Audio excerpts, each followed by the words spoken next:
নবীন বা যারা তরুণ আছে, তরুণ নেতৃত্ব সবসময় প্রগতিশীল চিন্তা ভাবনা বেশি করে। আমার প্রায় ৩-৪ মাস যাবৎ সকলে অক্লান্ত পরিশ্রম করে যাচ্ছি লাল দুর্গের ভিতরে। আসলে এই লাল দুর্গ কেন তৈরি হলো?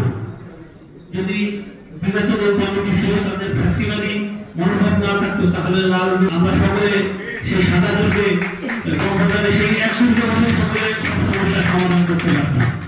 আমরা ভবিষ্যতে এরকম আর কোনো লাল দুর্গ বা নীল দুর্গ চাই না। আমরা চাই সকলে একত্রিত হয়ে যোগ্য নেতৃত্ব এবং প্রবীণ এবং নবীন বা যারা তরুণ আছে, তরুণ নেতৃত্ব সবসময় প্রগতিশীল চিন্তা ভাবনা বেশি করে।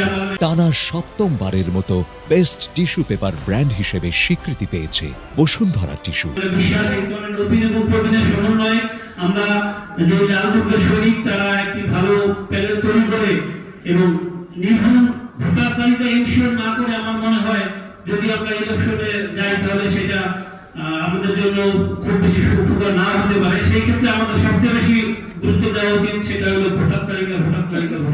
এখন যেটা এখনো পুরোপুরি পাবলিশ হয় নাই, সেদিকে আমাদের নেতৃত্বস্থানীয় যারা আছেন তারা দৃষ্টি রাখবেন।